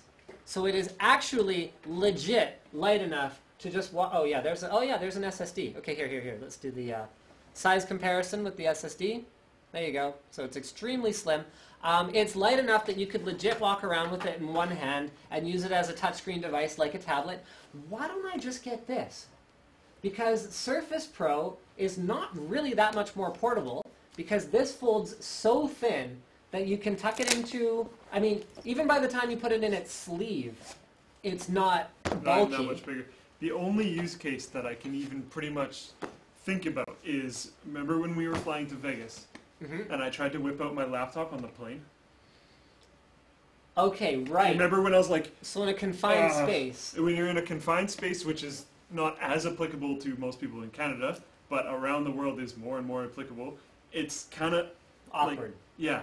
Needing to use the keyboard when you're cramped up is difficult. If you can go like this and just tap on your tablet, way easier. But then this is a touchscreen, is it not? It's a touchscreen. So then you could use it in that case with an on-screen keyboard. So here, think about it. So put yourself in a plane seat and hold this. Okay? Oh. Don't worry, you got this. You got this under control. Can you use that on a plane? Not even really the keyboard because it's the same kind of situation. Yeah. But then the screen is perfect, easy to use. Of course I'm spinning. I'm going to hit the table. Oh, barely made it. If I type you, that would be one nice thing. If you could install an app that would make it so that if you actually tapped on the screen, that it would bring up an on-screen keyboard. Oh my god. I'm using PWM control to keep him spinning. Because he hits me with full force, in a rhythm but every time. not very Which frequently. keeps my momentum up. So if you could actually tap on the screen, I'm going to try to keep this facing the camera. That's not going to work. If you could tap on the screen and have it, whoa, whoa. This is what the live stream would be like if we were both like under the influence of something. It's like, whoa, man! If you could just tap on the screen, then stop hitting it. It's a nice laptop. Leave it alone. Ah, okay, fine, fair enough. It can handle it. I know. It can handle Gorilla Glass. Okay, go ahead. Anyways, if you could maybe change what mode it was in, and be like, I only want to use the screen, and then have it so if it would react like a tablet. So if you click on a text area, like a notepad, if it would automatically bring up a typing screen, that would be cool. Is that available? Is that I'm willing to bet that's a thing. I'm willing to bet that you can turn off that would the be keyboard. very cool. There has to be a way to do that. Like, there just has to be. Because that would be fantastic. Like, settings. And one thing that kind of solves this whole thing that we're talking about. There it is. It's in the Charms menu, which is the convenient place in Windows 8 where you can access pretty much everything. Settings, keyboard, touch. Beautiful. But so does there you that, go. if I go to a different app... Here, Windows. Okay. Internet Explorer. There you go. Okay, you're not showing them what you're doing, but... Yeah, there you go. So Soft keyboard. I clicked in a text area, so Yep. email, phone number to log into Facebook, and that automatically brought up a keyboard, so that's fine. Another laptop that comes across this has an awesome hinge, but another laptop that goes above and beyond is the Yoga. Yes, right, the Yoga. So that's one that has a hinge that goes all the way around, so you can use it as a tablet and as a notebook, and is actually not that expensive compared to Surface Pro as well. Nope. So I guess to me, Surface Pro fills a niche that I didn't have. However, Haswell is going to be a big deal because Surface Pro is using like a 13-watt chip or something like that. Like it's low tens of watts, or like... We talked about this before. We were both actually pretty surprised, if you remember this conversation, that they didn't just wait. We know they're under like marketing pressure and all that kind of stuff. Yeah, they have to release something. Is going to be so much better. So Surface Pro 2, which has potentially 8 hours of battery life, all of a sudden, $1,000, I may be buying one. That's probably the sweet spot. That's probably the sweet spot. It starts to be like, okay, that's actually awesome. Yeah, so Surface Pro 1, I think I'm a little bit leery of. Where did that keyboard go?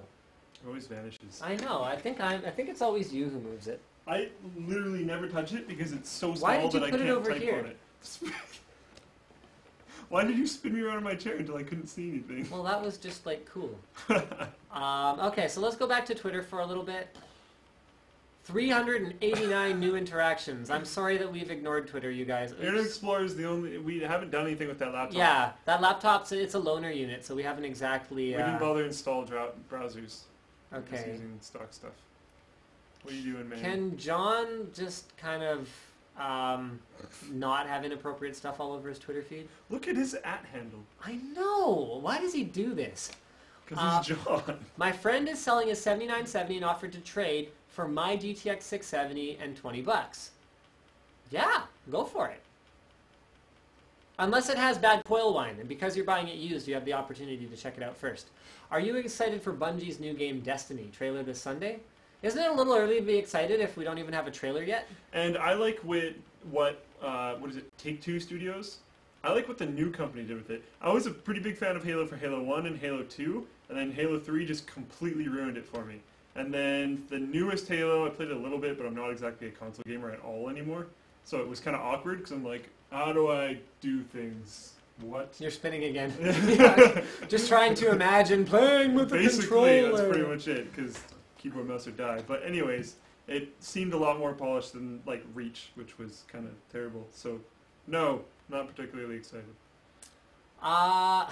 Good question, Scott. You have to figure out where the green wire would be and bridge those ones.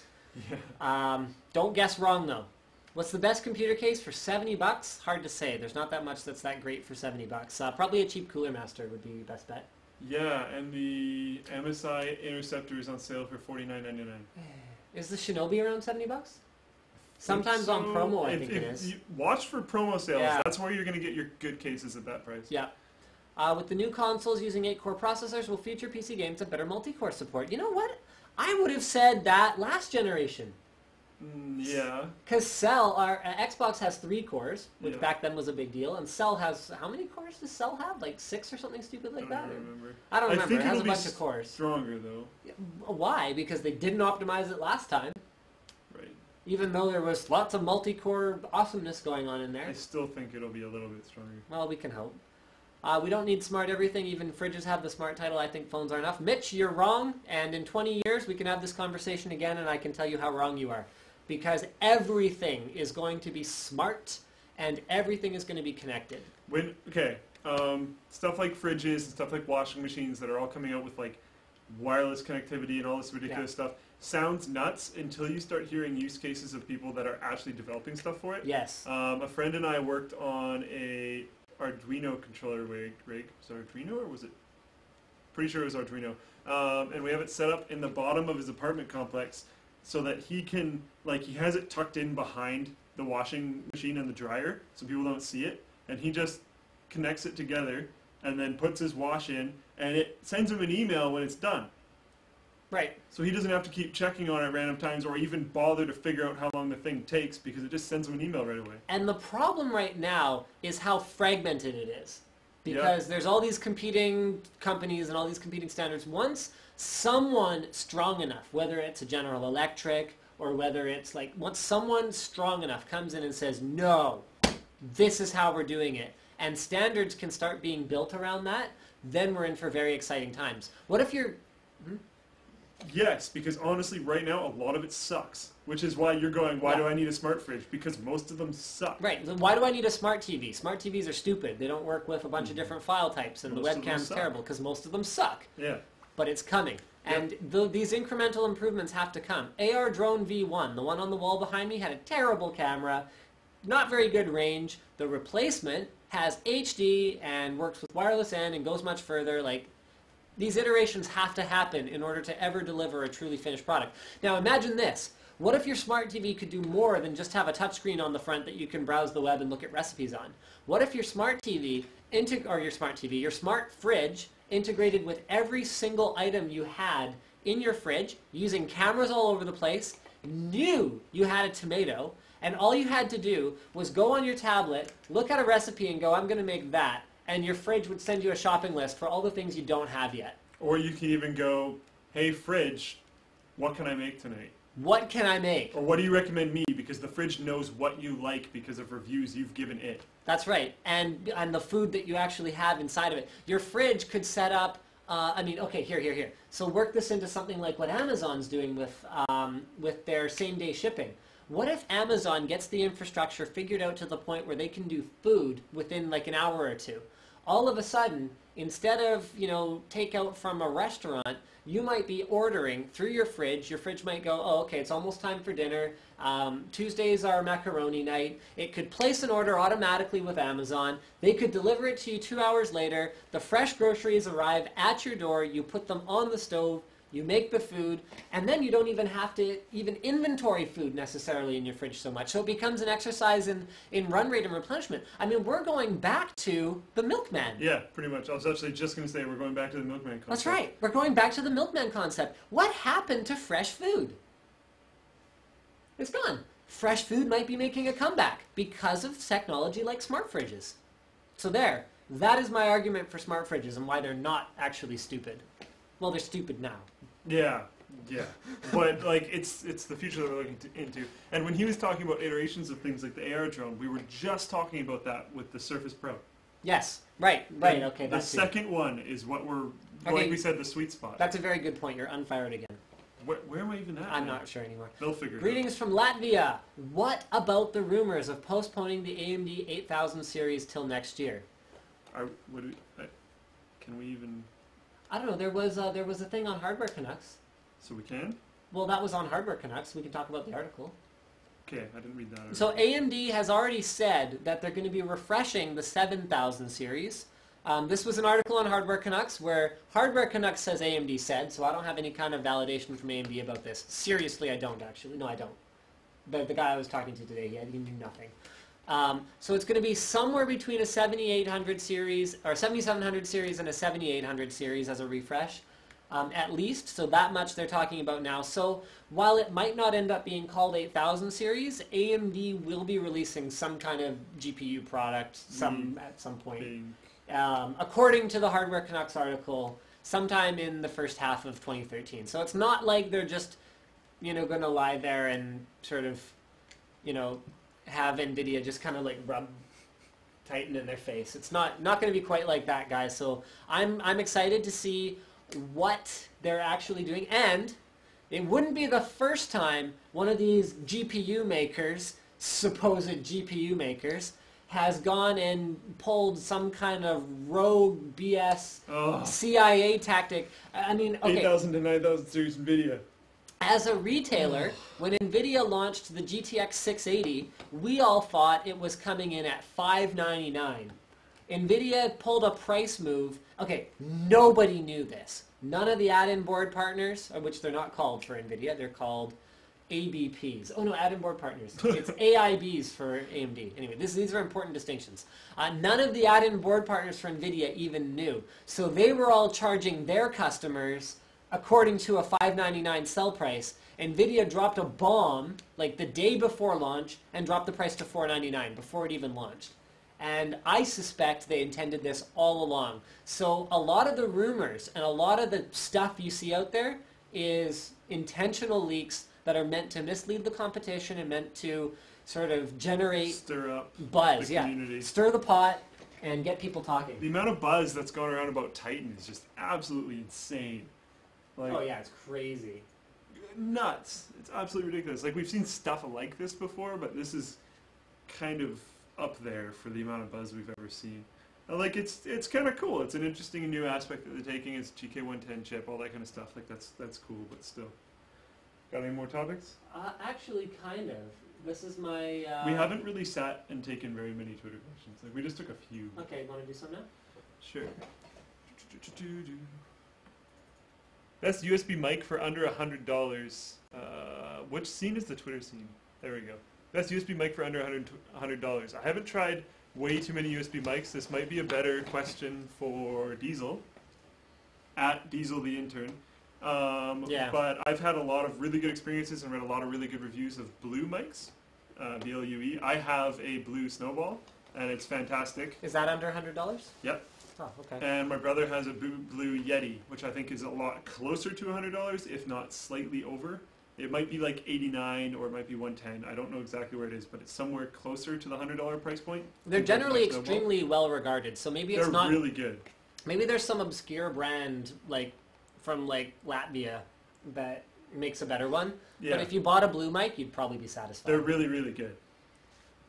What was that site you were talking about? Sorry, man, got no idea. No context. Singularity Computers apparently makes an awesome custom Prodigy build, so if you guys aren't afraid of clicking links on the Twitter stream, then go ahead and check that out. That's cool. We made ours in like... Yeah, ours was done in like, what, 2.5 hours, 3 hours? Not even. That's including filming time. Oh yeah, that's true. That included filming the whole process, so... Is the 7970 Matrix worth the extra... No idea if DK's making a water block for it. You should check with them about that. As for whether it's worth the extra, hard to say. It does perform better. It is, as of right now, this exact moment, the highest performing single GPU card. However, what I would probably do is I would hold out for a little while and see if any kind of higher performance single GPU card comes out. Hey guys, I'm back. Went on a trip with the family, missed a lot. Am I invited to the Tech Tips team anymore? Nick, you are the man, and you're as invited as you ever were. Did we ever invite him to anything? We were talking about it, and then there was no communication, and then I closed the invitations for the mod team. Oh, bummer. We're currently not recruiting for the mod team. Sorry, okay, Nick. sorry, man. I would use a watch like that. Good. What is the battery life for that S7? Not that great. Without the extra battery pack, I'm not that impressed. It does have a pretty cool extra battery pack, though. But it has a cool extra battery pack. And it comes with it. Comes with it and mounts and doesn't look stupid.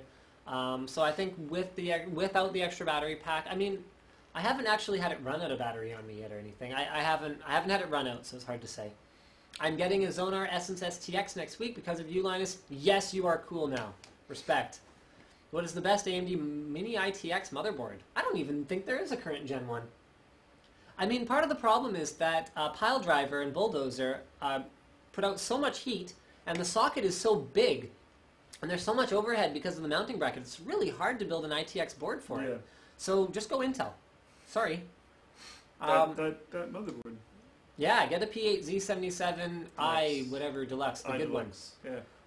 Was wondering what kind of hit to lifespan. Hold on, I'll get there. Oh no, there's no Windows 8 giveaway tonight. Actually, I could do one. I have that copy of Windows 8 that I won at CES. Should we do another Windows 8 giveaway just for old time's sake? Sure, but this one's from us. We can make whatever we want the question. Did you ever send the prize winner to me from last week? No, Can you do that? Okay. Because you said you were going to look it up. You walked to your computer and said, I'm going to go find it now. I hope you can find it. I hope I can too. Okay. So what should we make our question for this week? Guys, we're doing a Windows 8 Pro giveaway. What's our question going to be?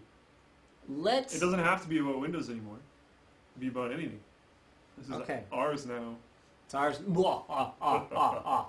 You know what? We never let them participate in the... I asked a question on Twitter, and then we never actually took any of the answers. What was your question? I don't remember.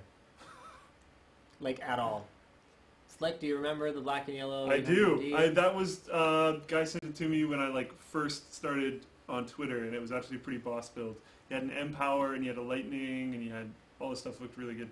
Yes, the 200R is a pretty good budget case. I mean, it's budget, so it's not that great, but when are you going to get a 4K monitor? Probably not until they hit $1,500 to $2,000. I think that's my threshold. I just upgraded my monitors. I'm not looking for an upgrade for quite a while. I haven't upgraded my monitor in over 3 years now. Yeah. So before that one, it was 6 years for my main monitor. And the secondary monitor I was using, it was like 10 or 11 years for that one. So I was pretty much due time. James asks, any personal rig updates? There will be a personal rig update coming soon, I promise. The personal rig is being worked on right now. Well, not right now, the second, because I'm live streaming, but it is being worked on. I pretty much always rag on him for it, but he is actually making ground now. You saw that it worked on, right? Yeah. There's the motherboard is in it. I actually haven't seen that. Okay, last I saw was Gelid Wings. Yep, Gelid Wings are in it. I'm tweeting updates, so I'm tweeting pictures as I go. I don't really watch his Twitter, so I don't know. Yeah, whatever, man. I just got 50 megabit down internet. What router should I get? Honestly, it's probably not that important for 50 megabit. Apparently you stole a blue M&M. Why do you tell him?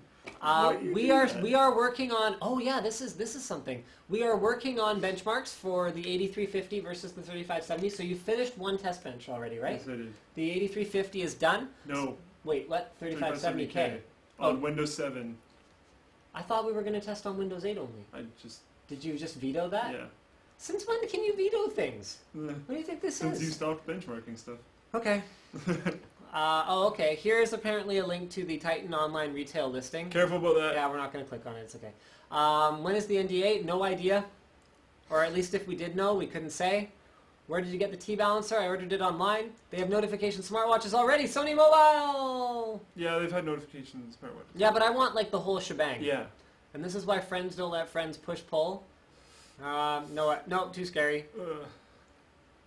And no, that was not a Galaxy 780. That was a Galaxy 670. DS sends a suggestion. When you say you're going to do Twitter Q&A, how about actually doing it? Where did that car even go? Okay. Look at it says on the... Yeah, 670 right there. Smartwatches have no place. I always lose watches anyway. Slick's right, they're underpowered and generally not good. Well, hopefully that all gets addressed. Yeah, that's the thing. Why not a gauntlet? Great question. Smart gauntlet. Just like... Yeah, I mean... That would be so blingin'. It's so big. You're automatically gangster. I feel like I'm in, like, Reboot.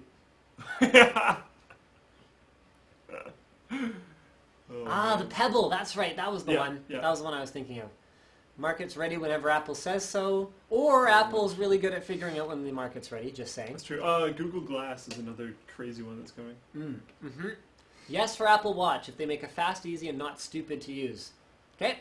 That's very important. Like, it has to be good. And the problem is, without Steve around, they've been releasing some crap. If Steve was still around, I'm sure it would be good. Yeah, I'm sure Google or Apple Maps would never have made it. Exactly, to yeah. with Jobs there. David says, I would pay anything for an Omni tool from Mass Effect. Yeah? Yeah? Don't need a smartwatch because I have a nice watch and I have a smartphone.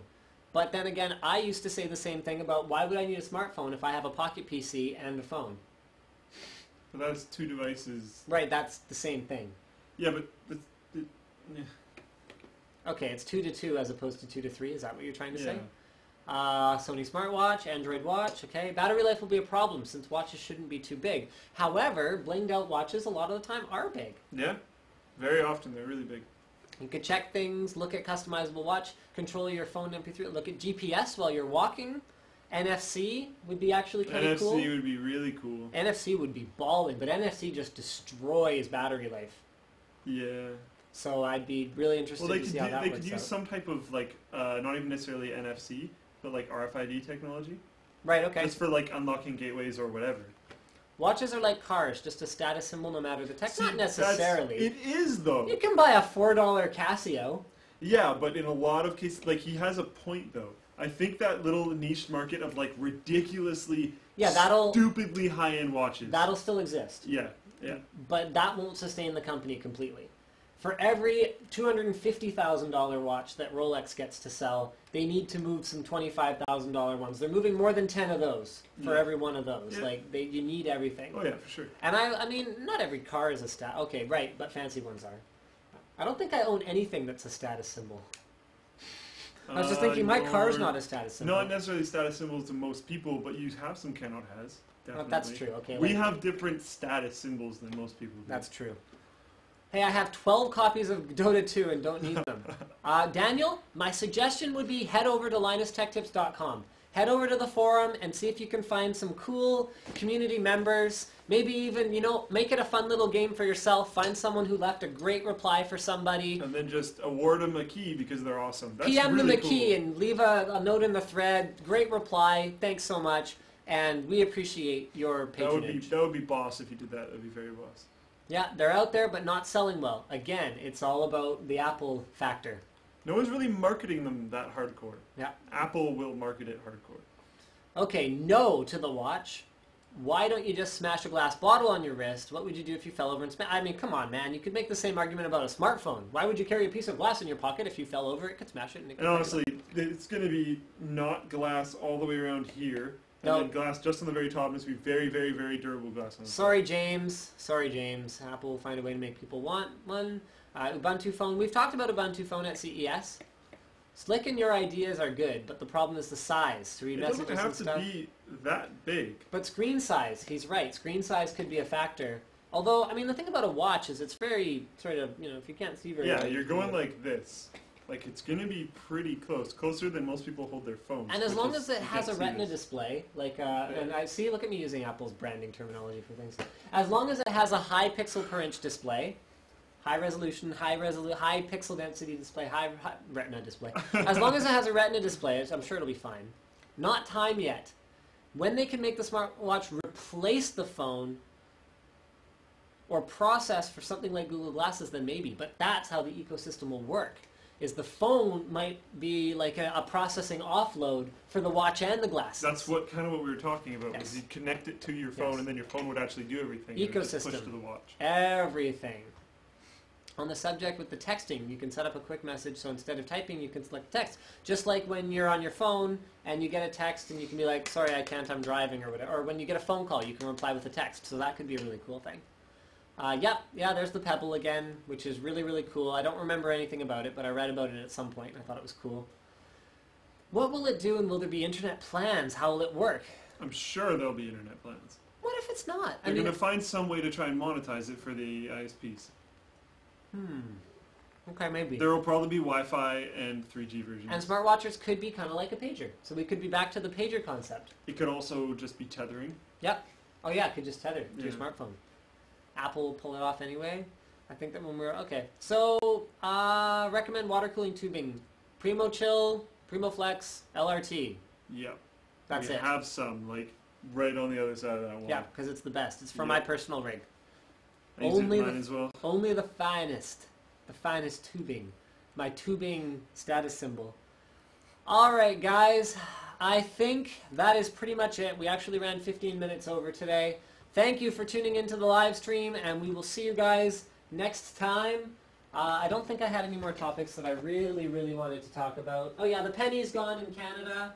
That was something I wanted to talk about like 2 weeks ago. Yeah, that's been a bit. And that's pretty much it. Good night, everyone. Or good morning. Or good afternoon. Or, I don't know. Good whatever is in with the span of 24 hours. Good noon. Actually, no, it won't be quite noon anywhere because it's quarter to the hour. So, Oh, yeah, so that's not really a thing. yeah. Good evening. Possibly. Didn't cover that yet. Possibly. Good. Dinner, supper. Good night. Good night. Oh my god, just stop the stream. Good night. You need to go to bed. You I don't need to even- go home. You don't even know the reference, do you? No, I don't. Oh, okay. Well, What is it from? Here we go. Where's this Here from? we go. Here we go. I might know once you show me, but I don't think so. Mon- Oh, okay. Monty Python Yeah. job interview. Come on. Have you seen it? Yeah. Okay, well, for those of you who haven't seen it, I just haven't seen Monty Python in a ridiculously long time. Remember Okay. to make it quiet or at least mute. so or there's something. the silly job interview. No, I'm gonna turn it You on know, so hopefully they can. I hear. really enjoy interviewing applicants for this management training course. Morning. Good afternoon. Good afternoon. Oh dear. Hold on, where is Why it? did you ring the bell? Why do you? Sounds pretty good.